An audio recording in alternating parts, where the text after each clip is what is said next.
Why do you build me up, Buttercup? That's always a thematically appropriate intro slash fade in for my podcasts, as all Wisconsin fans can understand.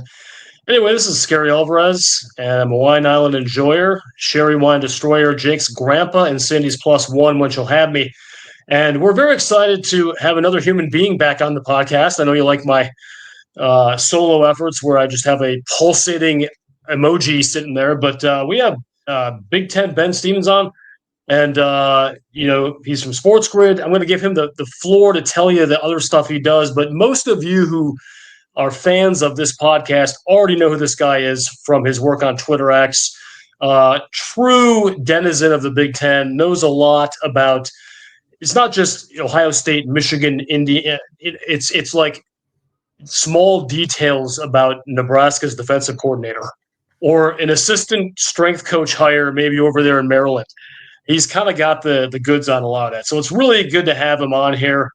And, he posts so much that I almost feel like he rivals how often Brett Bielema's chilling out at Golden Corrals. I mean, it's just all the time, 24/7. So welcome aboard, Ben. Scary, a dream for me to be here, to be speaking with you. Would also be a dream while we're at it to go to a Golden Corral or a hometown buffet with Brett Bielema and see how much that man can put down in one serving. So very happy to be here. I appreciate the intro. Of course, I love the Big Ten. I love breaking it down. I love getting excited for a new year, a new football season, some TV times announced, even here at the end of May. I want to talk about two specific programs, the football program and the basketball program. And I wanted to get a kind of Big Ten savant, but someone who's not a Wisconsin fan's perspective on this, because as I noted earlier, I mean, we can all get a little bit tunnel visioned as fans.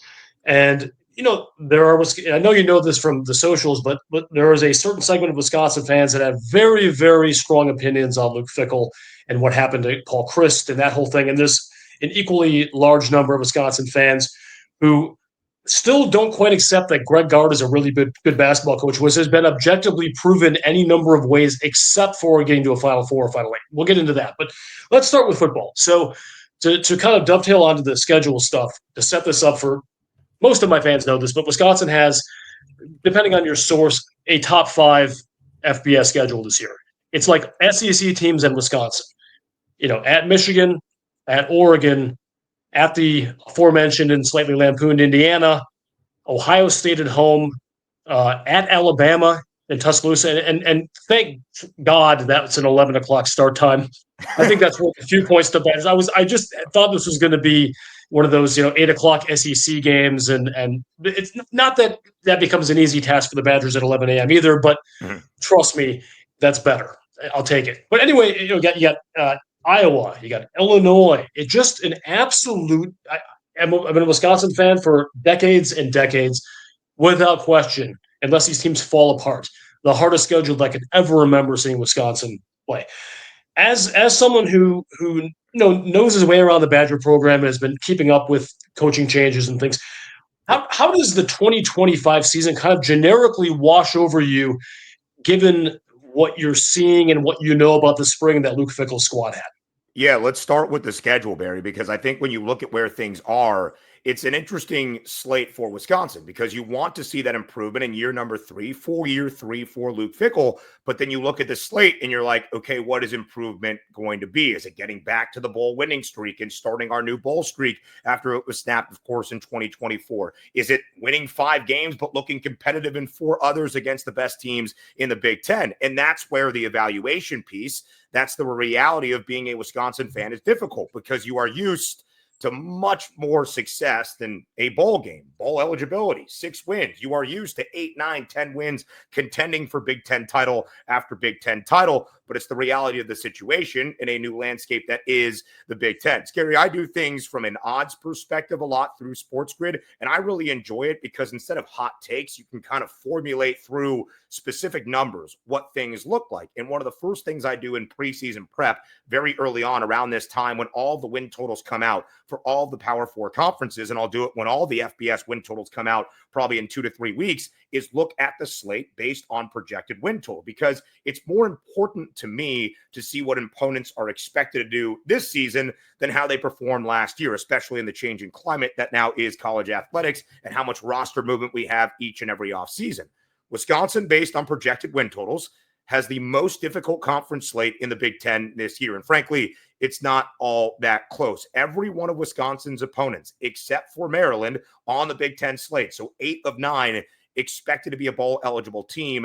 And of those 8 teams that are expected to be bowl eligible, the only team with a win total fewer than 7.5 is Minnesota. And there's a 6.5, and that's a rivalry game for the Axe. And the over has the juice for PJ Fleck and the Golden Gophers this year, expecting them to win 7 or 8 games. Wisconsin has an incredibly difficult slate. So despite, of course, higher expectation and needing to see that improvement and growth out of Luke Fickell entering his 3rd full year in Madison, you almost have to take it with a serving of humble pie just based on how difficult the schedule is. But I know for fans who are expecting double-digit wins, who are used to contending for conference championships, asking for 6 wins in a competitive season is not necessarily the easiest pill to swallow. I get that. And most fans in the Wisconsin stable are pretty knowledgeable, but there's just a certain segment that will never look at a season through the lens that's necessary for that season. So when I say things like, I like Paul Chryst as a dude. He had some really good Wisconsin teams, ran a clean program, one of the all-time great Wisconsin coaches. I have no trouble saying that. Things had fell apart at the end for him a little bit. I don't think his heart was into it. But when they're taking the 2016 and 2017 seasons and rubbing that in Luke Fickell's face, saying, "Hey, look, 11 wins here." I'm telling you that despite the fact that there were some really good players on those teams, as the NFL has shown us, and they were well coached, like a Wisconsin team in 2017 losing 1 game, that schedule compared to this season's schedule, if that 2017 Wisconsin team would have played 2025 schedule, that's probably a 3 or 4 loss team.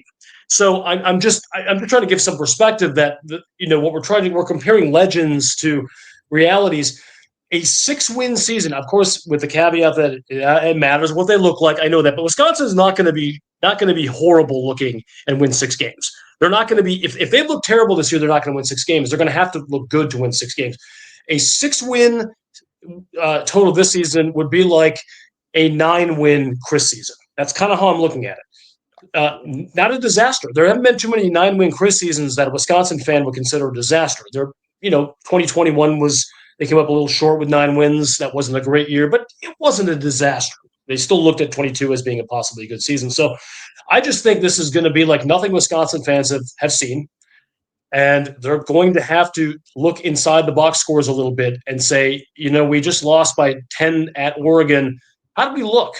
Hey, Billy Edwards Jr. threw 3 touchdowns, had a pick. Yeah. The running game looked good. The left tackle's holding up. Not too shabby playing the number 4 team on the road. It's going to be that kind of season. And people accuse me of making excuses for Luke Fickell. I don't think that's making excuses. It's just setting expectations. And newsflash, Luke Fickell is not going to get fired this year unless he wins like 1 or 2 games. And even then, with that buyout, he may not. This is Luke Fickell's program, and this is Chris McIntosh's dude. This is ride or die for the next 2 years with this program. Let's see what happens. I mean, I think burying them. I'm going to let you get the floor here, but burying them in late May is such a silly thing to do, and there's too many Wisconsin fans who are already doing that. Completely agree. When you look at Luke Fickell's track record, of course, not necessarily in the Big Ten with his head coaching ranks at Cincinnati. I know he had some time at Ohio State in Columbus, but looking at his track record and what he built up in that Cincinnati program, sure, it's Group of 5, but being the only Group of 5 team in the 4-team era to get to the college football playoff is success, even if they got hammered by Alabama in that CFP semifinal. Now, not comparing like to like necessarily, but it does seem to me, at least from the outside perspective, Scary, you much more in the weeds to understanding the turmoil or the changeover or that we have seen within the Wisconsin football program. But it does feel like Luke Fickell has taken the reins back. It's like, these are my guys. I know I can trust in these guys. I know we are building a program in the right way, and the results will be there as well. If Wisconsin, in my estimation, were to get to a bowl game this year, were to reach bowl eligibility and pick up 6 wins, I would consider that a resounding success. The Badgers' own win total is 5.5. and the under has the hefty juice at minus 184, meaning, and the odds makers, of course, can be incorrect, wildly so at times, the expectation is for Wisconsin to win at most 5 games and miss out on a bowl once again. If Wisconsin can exceed that expectation, to me, that is incredibly successful. And I think the product on the field and how those games and how those results are constructed are going to be equally important for this Badger side. I think that says a lot about teams as well. For instance, just to go completely outside the Big Ten, Florida had the most difficult schedule in the country last year based on projected win total. And yet it's Florida, it's Gainesville, a lot is expected. They ended up being an 8 or a 9-win football team by the time they got done with their bowl game, and they were 6-3 against the number in their 9 games booked as an underdog. And one of the non-covers was when their backup quarterback Aiden Warner played in a game against Quinn Ewers and Texas. And now you have a Florida team that even exceeded expectation, was not a conference contender in the SEC, but a thorn in the side of that league. You now have a Florida team who also faces a gauntlet once again, because that is the reimagined world of super conferences in the Big Two of the Power Four, the Big Ten and the SEC. But you have a Florida team, Scary, that now is expected, with Billy Napier on a very hot seat last year. Now here once again in 2025, they're expected to be an 8 or 9 win football team, a sneaky team maybe that could contend for a college football playoff spot or an SEC championship. So if Luke Fickell can pull off something that looks like that here with this incredibly difficult Big Ten slate, and Wisconsin gets to a bowl game and maybe wins that bowl game and ends the year with 7 victories and on a high note, I think there will be a lot of optimism that should be deserved for Luke Fickell's program this year and years following. Well, I agree with that. I think that's well said. And something people sort of forget is Fickell tried to come in and do some of his own things, but also keep things kind of the way they were. Yeah. And that's a very difficult balance. I think if you had his heart of heart right now, he would tell you he might have approached things just a little bit differently when he came in. Yeah. And also he would freely concede that Phil Longo was a terrible mistake.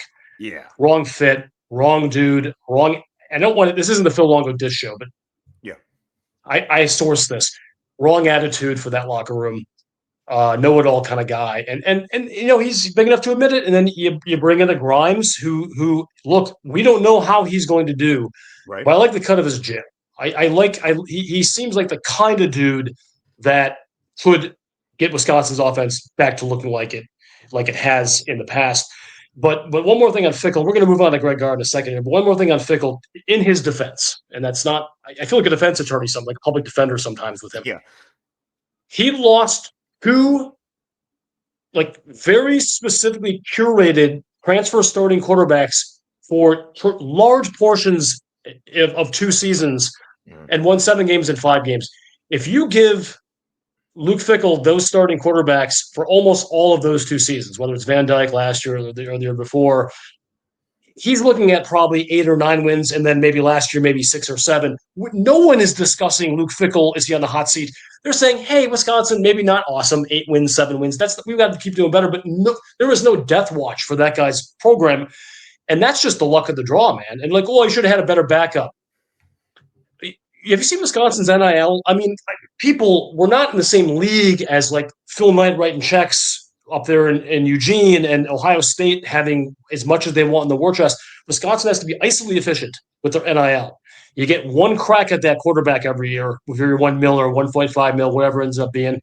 And so Fickell has had, I would submit, yes, he's done some things as we just described that were not ideal, and he would say it was wrong, but he's had some bad luck too. No doubt. Does that seem fair? Yeah, I mean, you think about the Alabama game and TVD going down. That looked like an energetic first half, at least, in Camp Randall. And then, of course, the entire tenor of the game changes.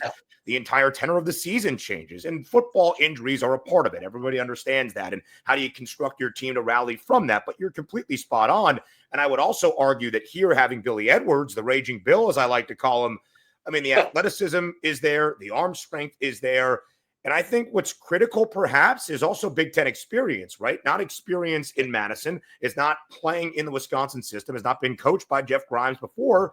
But you have a guy that understands these scenarios, these road environments, and what it takes to succeed in the Big Ten. So you have that versatile and veteran experience that I think is going to be very helpful for this Wisconsin offense this year. You would expect, based on Fickell's background and based on what they can do defensively, that to be an area of focus, especially up front, to not have a Wisconsin defense be as poor against the run as we saw a season ago. There can be some minor improvements that will have major upside that I think with a stable, experienced quarterback in Billy Edwards Jr. and a better front seven for Wisconsin, because the secondary is always going to be pretty solid. It at least looks to be the case coming out of spring ball for the Badgers. You have a team then that probably gives you 2 or 3 more wins just based off that. And even with this schedule, if that's flirting around 500 for bowl eligibility, again, I think that's a resounding success. Yeah, I agree. And, it's a long season. We'll see. And you just got to keep Billy Edwards Jr. healthy. I mean, that's the first period, point blank. And they've addressed, Mike Tressel has addressed some of the shortcomings of last year. It's a much bigger, significantly more athletic defensive front with a bunch of different moving pieces. Got a kid named Perkins, and they got some dudes, and then your linebackers are growing up a little bit, getting a little older, and that secondary. Now, of course, Nazir Forkarian, the starting cornerback, opposite Ricardo Hallman, he's in court right now because the NCAA is trying to make him ineligible because he wants that same fifth year that everyone else got. He just happened to start at a different division. It's ultimate clownery for the NCAA, again, wasting good money trying to fight a kid who's a great kid and had injury problems, and it's just hard to watch. But anyway, let's turn it to basketball as we round the corner here. Wisconsin has an objectively successful basketball program under Greg Gard. He's, I think, number 7 all time in Big Ten winning percentage. He just puts a solid team in the court. The results in March have not followed. And again, it sounds like an excuse maker, but there's been some extenuating circumstances that have had some of that, like Chucky Hepburn being injured in Iowa State a few years back when they had a good Johnny Davis team, like drawing BYU in Denver in the second round. Just unbelievably terrible luck there instead of somehow not getting in Milwaukee. But I want to get your perspective. I feel like my perspective on Greg Gard. I fight with Wisconsin fans about it all the time. As an outsider and a huge basketball fan, I know you are. What's your perspective on Greg Gard as a coach and the Wisconsin program as we're heading into the 2025-26 season? I've always been astonished on what you've had to combat, right, with the hashtag Fire Gard, and not really feeling that way in terms of how Wisconsin fans have looked at what he has done. I get the idea that you're kind of born on third base following the legend that is Bo Ryan, but I really think what Greg Gard has done is continue the success. And you're right, the results in March have not shown, and that needs to be spoken for. And I think Greg Gard would be the first person to admit, hey, I at least have to see the second weekend, if not make a deeper run than that. There's no doubt about it. He could certainly tell you that making the Sweet 16 in his first full year in 2017 and not again since, despite being in the Big Dance 5 times, is not acceptable by standards in Madison. There's no doubt about that. And I understand that will come. But I think in terms of the Big Ten landscape, for me, Greg Gard is a top 5 coach each and every year. Greg Gard often takes teams based on their balance in depth, adapts to them, and then oftentimes overperforms. And I thought this past year was truly sensational. Some of the most fun I've had watching Wisconsin basketball in a long time, with how highly offensive they were and how great the offense flowed. It's something we really hadn't seen in some times. Of course, a historic scoring season for Wisconsin. And I think, okay, you fall in the round of 32 against a lethal BYU team that was playing so well at that time, entering the Big Dance, and of course the benefit of the draw, playing at altitude, playing in Denver, having a ton of fans, making a short trip from Provo. Not exactly how you would draw up any matchup in an NCAA tournament. So it's disappointing to fall short of the Sweet 16 in that second weekend once again. But then how do you respond, right? When you're going to lose a guy like John Tonje, when you're going to lose some of that veteran depth with a Stephen Crowell up front. That's where I think Greg Gard has done an incredible job. Obviously, the expected but fantastic news of John Blackwell's return, who should be a first-team All-Big Ten candidate this upcoming season. You did great in the transfer portal if you are Greg Gard. You bring in Andrew Rohde. You bring in Nick Boyd, who provides some of that veteran guard experience. Austin Rapp, the big man from Portland, I believe it is, as well. And then you have some of the guys that are coming back, and Nolan Winter, who I think is a stud, Jack Janicki, who is going to be a crowd favorite for many years in Madison. Right now, Scary, when I look at it, if I had to power rank the top 3, top 5, maybe those double buys in a potential Big Ten basketball tournament, Wisconsin is certainly in that mix, maybe 3rd right now after Purdue and Michigan, and probably not all that far behind. So I'm a big believer in Greg Gard. I think he is a coach that oftentimes is criticized unfairly. And again, Getting to the second weekend needs to be a priority, but I'm sure Gard and the entirety of the Wisconsin basketball program would tell you the same thing. But I expect Wisconsin to be in contention for doing just that this year and making a deep run in March. I love it. I love it. And I have a strong suspicion that the Big Ten media writers are not going to pick Wisconsin 12th again. Right. That was even for a team that was rebuilding at some level, and there was a little bit of an X factor. How's Tanjay going to be, and how's Xavier Amos and some of these other new pieces. Very few people in the know thought that Wisconsin was going to be a 12th place team. I know they overperformed in some areas, especially the offense. But so turning it to this year, and I like the analysis. The one sort of sticking point that most serious Wisconsin fans have is who is going to get the rebounds. Who is going to be the defensive presence? Because you get a Rapp who's a pretty damn dead-eye shooter for a big. Yeah. Not a great rebounder. He's going to probably be more traditional 4, and then you move Nolan Winter unless you bulk the guy up 30, 40 pounds and change the way he is as a great inside-outside player. Who's going to get the rebounds? And you got a couple of freshmen, Greppy and true freshmen coming in from Middleton, Wisconsin. But I think anyone with a serious eye on this program is still waiting for there to be one more domino to fall in the transfer portal, and that domino being a big. It doesn't have to be a superstar, obviously, because the money's not there, but someone who can come in, give you 15, 20 minutes on some days, give you 10 minutes in other games, grab some boards, play a little top defense when you play teams like Illinois or Michigan with all these big dudes they're throwing at you. Yeah. Because I'm worried about Wisconsin, not that they would look like Iowa used to look under, but like scoring 90 points but giving up 88 every game. We don't want to become that program. I don't think Gard's going to, but what are your thoughts on Wisconsin's ability to continue to grow as a team and have success if you maybe don't have as much girth inside as you would like? Yeah, I would still think that Greg Gard comes from a principle of probably more defensive-minded than that of Fran McCaffery, just based on what I have seen from Wisconsin teams in general. And I thought Wisconsin's defense was slightly underrated this past year as well. They could defend the crap out of you when necessary. So I still believe, you're going to miss some guys that are scrappy and willing to do everything, like a Max Klesmit, like a Carter Gilmore, of course. But I think that Wisconsin has enough pieces and a ton of talent, especially in that backcourt, to maybe not overlook, but kind of fill the gap of some of those flaws that could be there in the front court. Nolan Winter's got to hit the gym this offseason. I think everybody realizes that. I still think in the way that this team is constructed, with how things can look in the Big Ten, I still find a very, very dynamic team. And there's times, right, where a lot of those teams that kind of play the old style of Big Ten basketball, big, heavy physicality up front, perform well in conference. But then when you get to the more free-flowing nature of a March Madness, of the men's NCAA tournament, that I think personally has held down the Big Ten from winning a national championship in now more than almost 2.5 decades at this time, that could benefit a team like a Wisconsin if that's how the construction comes for the Badgers this year. But again, I'm very optimistic on what this Wisconsin team can do for 2025-26. I think this college basketball season is going to be incredible. We have seen that with the NIL draws, bringing a lot of potential borderline first, second round talent in the NBA back to college basketball. And even in that climate, I think Wisconsin is very well positioned to be a top 3, top 4, top 5 team in what is going to be a very difficult Big Ten landscape. But I trust in Greg Gard. I trust in how Wisconsin is constructed, at least right here, right now on paper, with a lot of time to go, of course, before we tip in early November. But I really do think the Badgers are going to be a really good team, Scary, come 2025-26. I appreciate that. I feel the need to back up just a little bit. I wasn't really comparing Gard to McCaffery.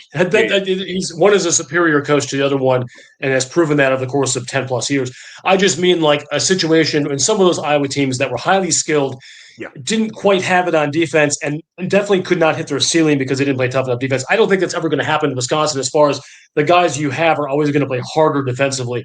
It is a little bit of an odd feeling as a longtime Wisconsin fan to see Wisconsin as really the more of an offensive than a defensive team now. It's just a fact.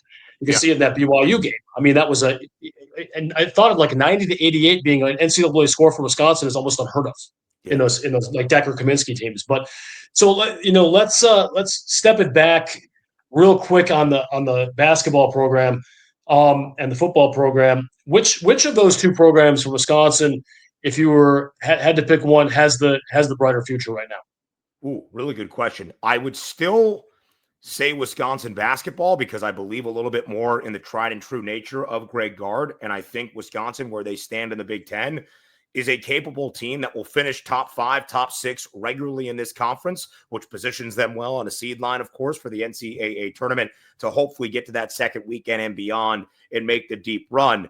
Luke Fickell's got some trying times ahead, right? It will be a matter of what exactly those times look like. How does Wisconsin respond? Has he started to build his program in the way that he would want to craft it? And then can those close and competitive games against difficult opponents, if the schedule eases up in 2026 and 2027, and Luke Fickell is still in town in Madison, as I expect him to be, by the way, then are you able to get back to the levels of contending for conference championships in college football playoff spots? So right now, maybe a little bit more optimistic about Wisconsin men's basketball, but I do, kind of like you, believe in Luke Fickell, believe in the coach, and believe in the direction of the program of what it could be in Madison, even if it's not 9 wins consistently over the next few years, because they are playing a very different landscape in Big Ten football, but of course still building in a positive way. Yeah, I agree with all that. And again, it's just you have to let the past go as a Wisconsin football fan in the sense of trying to make a one-to-one comparison of the playing field Paul Chryst had to play with, especially early to middle of his career at Wisconsin in the late 2010s, to what Luke Fickell was facing. Now, let me flip this. If Fickell had Cignetti's schedule at Indiana this year, he might be expected to win 9 or 10 games. Right. And then the comparison comes back. But I do feel a little bit for Fickell, but I do think he's the right guy for the program. And if he's not, we're certainly going to find out. But it's how you look in these games that's going to matter. I think that's so if they're competitive, and again, it's not saying you want to lose close games to anyone, but if they win 5 games and they're not, people forget, and we're on approach here, final approach, but they got blown out by Nebraska, they got blown out by Minnesota, they got blown out by Iowa last season. Yeah. Those were the 3 games that left a thorn in my side. It wasn't losing to Oregon, even though they probably should have beat them. It was losing to rivals. If they come out against Minnesota and against Iowa and against Illinois this year and beat a couple of those teams, and look, I think most fans who know what they're talking about and know how things work will feel pretty good about the future. I think that's where we are. But it's eye test. It's all eye test. It's how they're going to look. There's no doubt about it, right? You got to beat those teams kind of in like competition with you at this moment to kind of get to the next tier, to get to that place where you can excel and contend for conference crowns. I think it's going to be a great Big Ten this year. Illinois has the benefit of a rather easy slate, and Illinois brings back a ton of talent where they can look to improve. And you have a guy in Brett Bielema who is very successful in this conference and understands. So if you're Luke Fickell, and in those games against IU and against Illinois, and of course against the teams that you see often in Iowa for the Heartland Trophy and for the Axe against Minnesota, those are the games that even if you're, approaching bowl eligibility or has been a couple of tough weeks, if you can win one of those, that's the beautiful and unique thing about college football, in my estimation. Those are the games that stick in the craw and that you remember far more than even playing Ohio State or playing Michigan. If you can beat a rival, if you can beat a team that you contend against each and every year, those are the moments, and that could be a memory for a season that is a very difficult 2025. So those are, I think, very important games and important matchups, how Wisconsin looks and ultimately the result as well. Hugely, hugely important. And if you can get 2 of 3, or even, let's dare to dream, 3 of 3 against Bielema, Ferentz, and PJ Fleck next season, I feel like the chips will fall in a way where that will be considered a pretty successful season. Whatever you do in Tuscaloosa, or whatever you do in Eugene, or however you handle Ryan Day, you're going to be okay if you win those kind of games. And I'll tell you, Ben, I expect Wisconsin to win a couple of those games at least next year. I think they're going to be ready for Bielema when he walks in the door. Bielema just won a recruiting battle for a defensive lineman, as you know, King Liggins against Wisconsin. That was our number 1 defensive line target on the board right now. And Bielema, he's not really an ace recruiter. He's more of a developer. That one stung. I'm not saying it's going to be directly, Fickell's, let's go get him because we lost the recruiting battle, but like, that rivalry is about to take off. I'm really excited to see Illinois and beat those guys. But Ben, thank you so much for your time today. Really, really appreciate your sort of the inside loop perspective for someone who's not inside the building itself. Yeah. And good luck with everything. Anything you want to promote here for my dozens, hundreds of thousands of watchers? Of course, check me out on Sports Grid. It's where I am every single day. And during college football season, host a Saturday pregame show called College Football Today. That's a little bit of a different angle than what you might see on game day or big noon kickoff. So all my stuff on Twitter, as Scary mentioned, of course, always through a Big Ten flair and a flavor, and then all the work, honestly, on air each and every day at Sports Grid. So I'm glad to be here. I appreciate you having me today, Scary. It was a ton of fun. And I mean, what's better than talking a little bit of Big Ten football and basketball, Wisconsin football and basketball late May, It's good stuff. And as you may have noticed, Wisconsin is currently undefeated in both football and basketball for next season, which is always a fun place to be. But thanks for appearing. Don't be a stranger. We'll see you on the Twitters. Ben, by the way, he's a great Twitter follow or X, whatever you want to call it. Yeah. Just always is kind of on the latest trend and with a little bit of a sense of humor about it. So we appreciate it. Thank you, Scary. I appreciate it.